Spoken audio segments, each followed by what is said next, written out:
Now, you wait here. I'll go and see Mr. Drysdale. Letter to Mrs. Radner Fenwick.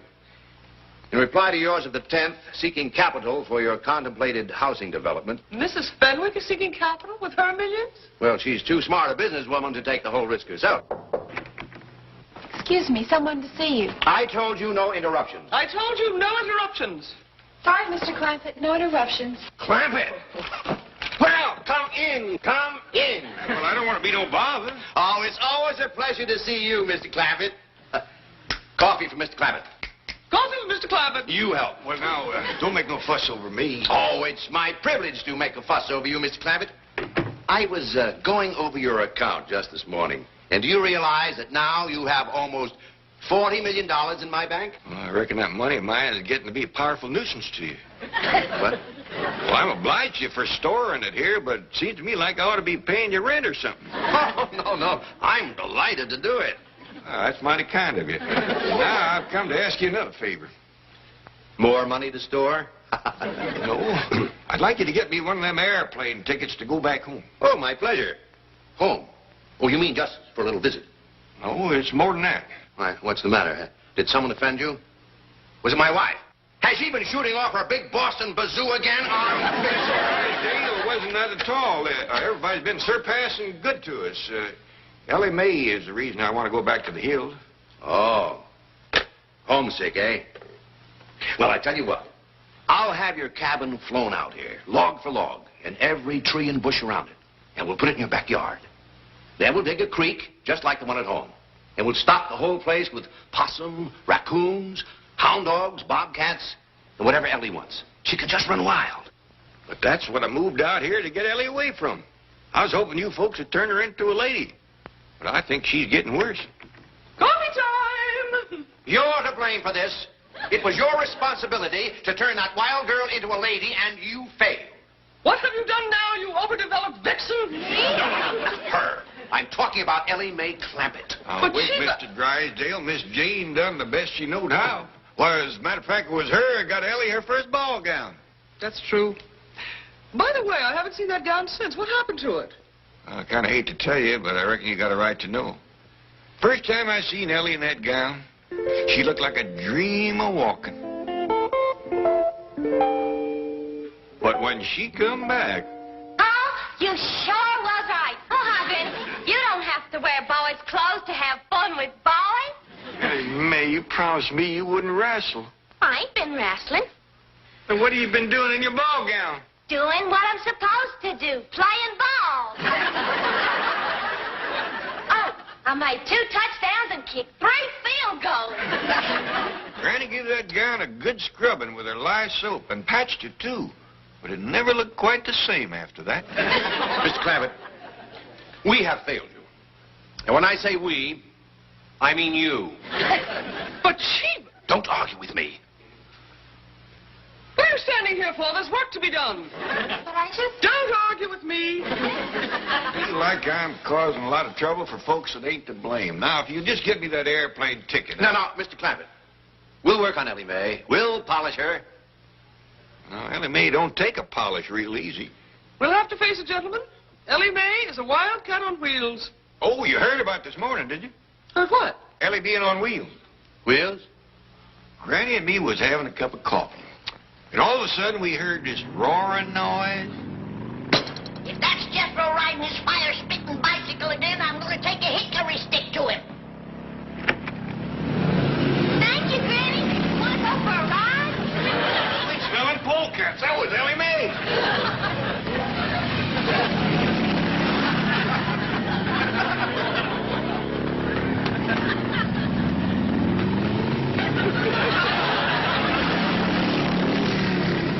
Shut that door, Jed. I'll cut through this way and snatch her off that contraption and paddle her reach in. Granny, carry her away! Do I blow? Hold on, Granny, I'm coming.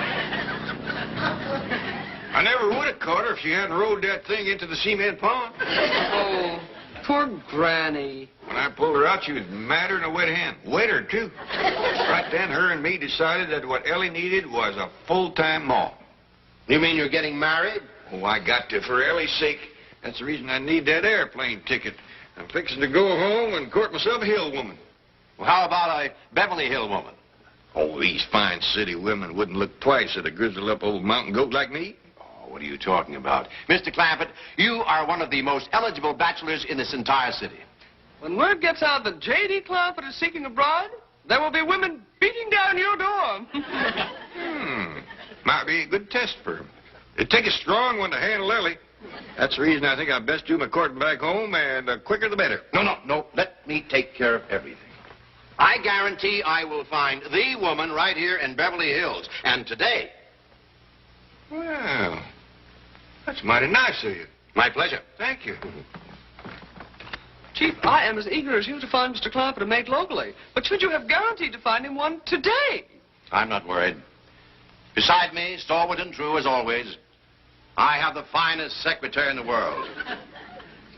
Thank you, Chief. A loyal and dedicated girl, to whom responsibility is a sacred word.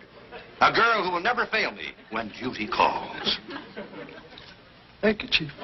You'll make Jed Clampett a fine wife. You. But, Chief, I promised to Jethro. Oh? Who promised you? Me, I. Excuse me, Mr. Drysdale. Hey, what about her? She's too young for Mr. Clampett. I mean for Jethro. You're for Mr. Clampett. What is it, Janet? The guard downstairs just phoned to say that Mrs. Radnor Fenwick is on her way up to see you. Oh, yes. It must be about that new housing development. Hey, wait a minute. She's a widow. Chief, Mrs. Fenwick and Mr. Clampett have absolutely nothing in common. Are you kidding? They've got $100 million in common. And if I can get them together, I can have it all right here in my bank. I'm looking for the office of the president. Mr. Pyersdale or Skyrsdale or something. Welcome. Oh, you're Mr. Flysdale. At your service, madam. Very well, Beasley. Bring in the maps and the blueprints. Let me take your money. Mink.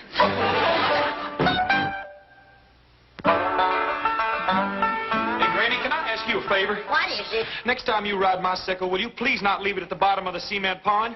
I pretty near drowned trying to get that thing started down there. You didn't run it into the cement pond on purpose, you darn... What is that?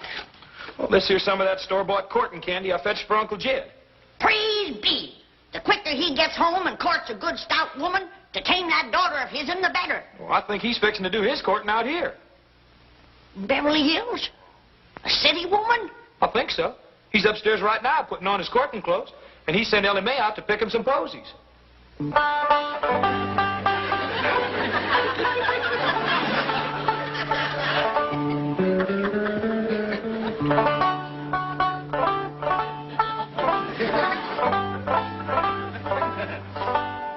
Howdy do, ma'am. My name is Jed Clampett, and Mr. Drysdale, my neighbor, says you're prime for a little courting. I brung the guitar, and if we can sit in your porch swing out yonder, I'll take a crack at serenading you. Excuse me, ma'am. I ain't done no active serenading and courting in nigh on to 20 years.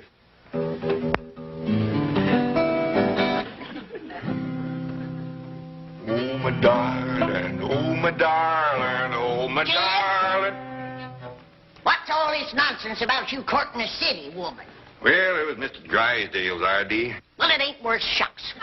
City women is spoiled rotten. Mr. Drysdale's going to cull through a bunch of them and trot out the best of the lot. All they think about is smearing themselves with beauty grease, fancy-smelling renderings. Why, if you was to hug one of them, she'd squirt out of your arms like a broom pit. Well, at my age, I don't figure to do a whole heap of hugging. What do you mean, your age? Why, you're a fine figure of a man. A heap too good for these Beverly Hills society women. Jed Clampett speaking. Oh, howdy, Mr. Drysdale. You got any prospects for me? Indeed, I have. Ever hear of Mrs. Radnor Fenwick of Fenwick House? Fenwick, Fenwick? Oh, yeah, that's the Widow Fenwick. Got the skinny daughter named Cynthia. That's the one. And she's very interested in you, Mr. Clampett. Very interested indeed. Well, you don't say.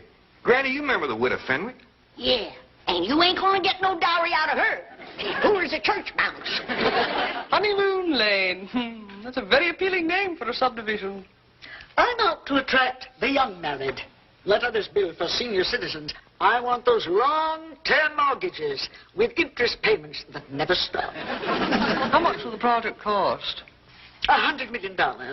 Oh, I'm not risking one penny of my own.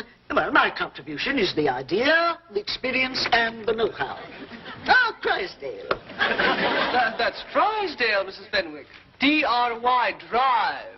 Yes, so am I. How about some tea? Good idea. Well, what news? Mr. Clampett is very interested indeed. Just how interested? I will need $10 million to get this project rolling. Well, I believe I could recommend that as a good sound investment. Splendid. Provided you and Mr. Clampett hit it off personally. Personally, this is business. Well, Mr. Clampett is that kind of man. And it is important that his family like you, too. I've no time to socialize with those eccentric hillbillies. I have here my general contractor's license. I'm ready to start bulldozing. Mrs. Fenwick, both you and I know that those first $10 million are very hard to come by. Oh. Very well, but remember one thing. I control this honeymoon lane venture. I'm not having anyone tell me what to do with their money. Jed, I still say that you ought to go back home to do your courting, where the woman could bring you a dowry. You can bet dollars to dumplings that Widow Fenwick ain't going to come through that door leading no big fat sow. Well, now, Granny, a dowry ain't everything. The widow's got experience. She raised a daughter of her own. You remember Skinny Cynthia? I do. Here's your courting candy, Uncle Jed. Oh, thank you, Jethro. Put it in the truck and put my guitar in there, too. Because Elly fetches my flowers, I want you to drive me over to the Widow Fenwick's. Is that who you're going to court? That's what I'm starting with. Well, Uncle Jed, now that you're here in Beverly Hills, why don't you court one of them Hollywood movie stars? Well, if things don't work out with the widow, I might just ask Mr. Drysdale, can he fix it so I can meet Lillian Gish? Maybe even Mary Pickford. Now you're talking dowry. I bet you that Mary Pickford is good for a herd of milk cows and a barn full of setting hens. Look out, Granny! Here comes Elly with my flowers. There's your flowers, Paul. Jed, I don't care who you court, but get to courting. I'm going to need help with that young'un and need it fast.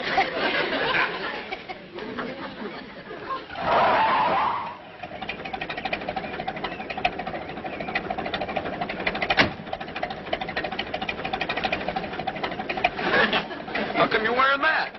I want my courting derby to blow off and get dented. Quick as we get to the widow's house, I'll change back. Drive on.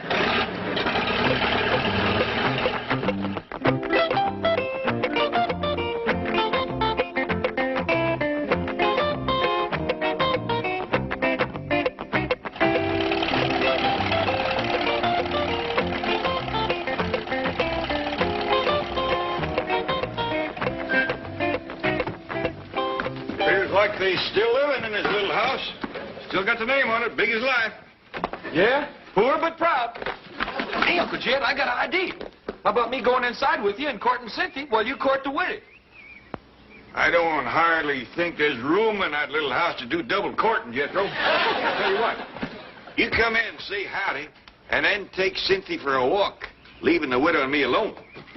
I get you on. You want to do some sparking, huh? Widow Fenwick?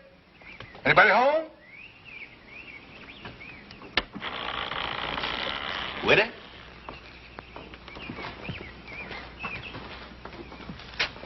Don't appear to be nobody home. Well, hot diggity dog. Now you and me can eat the candy. Get out of there. Come on, let's go.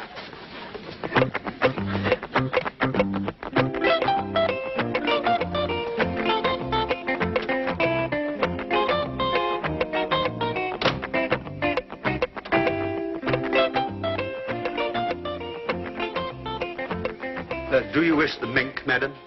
No. I think better psychology not to appear too affluent in front of these hill types. However, I will take blue chip.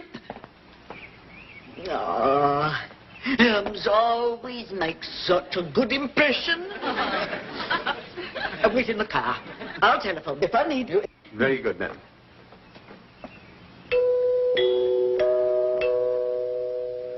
Why, dingies is coming out of the ceiling and the walls and every place. that music plays. I reckon that's what brings them in. They hear it playing out on the street. Want me to go see who it is? I'll do it. You get that contraption out of here.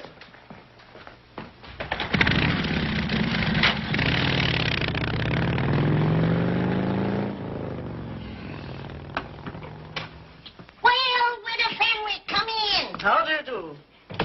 I see you managed to scrape up a dowry. Little lamb, ain't he? Oh, indeed he is. Well, he ain't much. But it shows your heart's in the right place. Come on out to the kitchen. We'll commence fattening him up.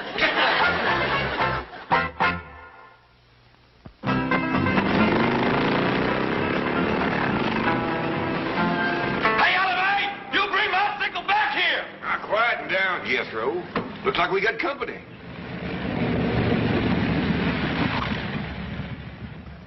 This ain't your sickle no more, it's mine. 'Tis so. It ain't neither. His. Ty, you want to wrestle? You. Now, hold on, both of you. I don't want no more of that kind of talk. Jethro, you put that sickle in the shed and get this truck out of the way. Yes, sir. Elly May, I want a word with you. Yes, sir, Paul.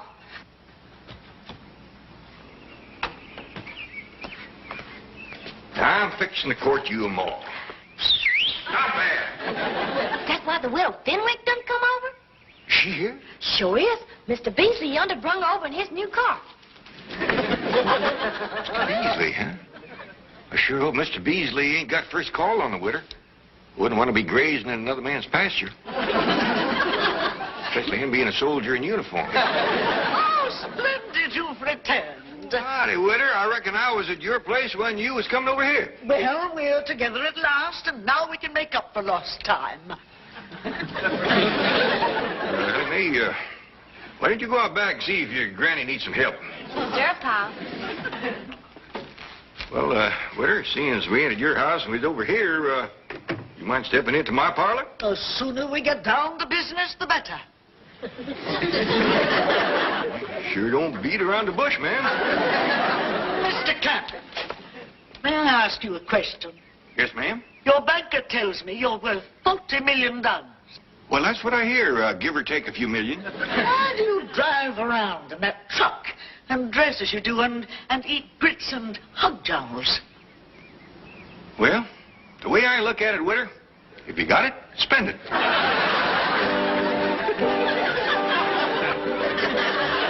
All right. Thank you. Well, Mrs. Fenwick crossed me up, went over to see Jed Clampett. I wanted to prepare him before she got there. Chief, you're a banker, not a matchmaker. Aren't you meddling where you don't belong? Any place where there's $100 million floating around, I belong. Oh, hello, Granny. Milburn Drysdale. Yes, may I speak to Mr. Clampett, please? No, you can't. He's in the parlor fixing to spark the widow. Bye. Well, I've heard of skin the cat, spin the bottle, but what is spark the widow? Spark the widow! You see, it's already working. Now, who says I'm not a matchmaker, eh? Come on, let's get over there and help. I smell money.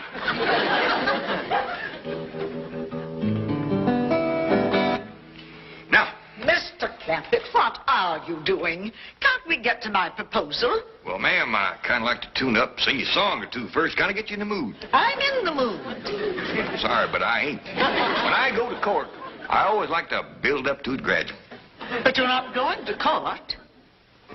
I ain't? No, there's no need for that. Once we reach an agreement, my lawyer can handle everything. Don't that kind of take the fun out of it? Mr. Clampett, I am not in this for fun. Now, look, I'll put my cards right on the table. You are the man I would like to have come with me into Honeymoon Lane. Well, thank you, ma'am. That's mighty flattering to an old goat like me. Nonsense, you have what I'm looking for. So now, what is it? Yes or no?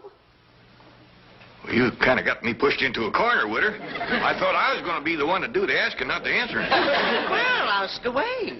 I have nothing to hide. But what are you in doubt about? Your banker likes what I have to offer. Dun & Bradstreet have given me their highest rating. And the city engineer has approved my construction. Ma'am, I ain't doubting them, but them's things a man kind of likes to find out for himself. Clampett, I'm sorry to rush you, but time is money to me. There are several very wealthy men in this town that would jump at my proposal like that. But I like you. Now, I have the license, and I have the heavy equipment. Yeah, I reckon you do. All right, then. If you'll just answer yes, we can get started on Honeymoon Lane today. Now, what do you say? Widow, ain't you being a mite pushy? You're darn tootin' she is. And if she's this pushy, flat-busted broke, thinks what she'll be when she gets her hands on your money. Did I hear you use the term broke in referring to me? I did. You might be as proud as a peacock, but you're as poor as Job's turkey, and you know it. My dear, quaint little woman, I am Mrs. Radnor Fenwick of Fenwick House. That home alone cost me $3 million. For that little place? Widow, you got slicker. Look out, I can't stop! Elly May, you have done ruined that door. I told you to leave that thing out in the shed. No, you didn't, Pa. You just told Jethro to put it there. Widow, I know you ain't one to beat around the bush, and I'm going to speak plain myself. That young'un of mine's going to take a heap of taming. Are you willing? Are you kidding? That'll be your job if and when you're her ma. Then I'm what? Hop on, Ma, and I'll take you for a ride. Now, hold on. The widow ain't your ma unless we get proper married. Married? You and me?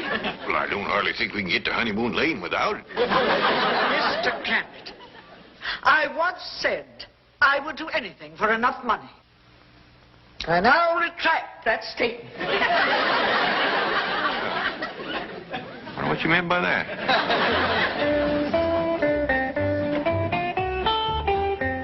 Mrs. Fenwick is still here. That's a good sign. She and Jed must be hitting it off. Ah, Mrs. Fenwick. Out of my way, dry pail. Did something go wrong? Everything. That hillbilly untouchable wants to marry me. Me. You can't blame him, Mrs. Fenwick. You're a ravishingly beautiful, devastatingly seductive woman.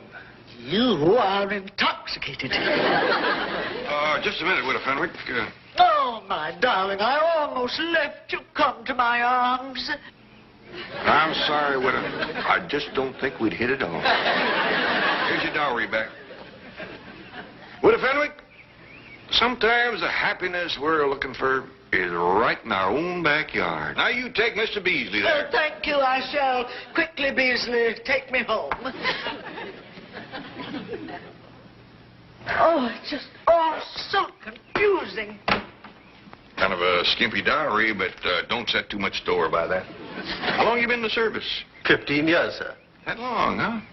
Well, maybe now with a good woman behind you, you'll soon have some stripes on them sleeves. World of happiness to the both of you.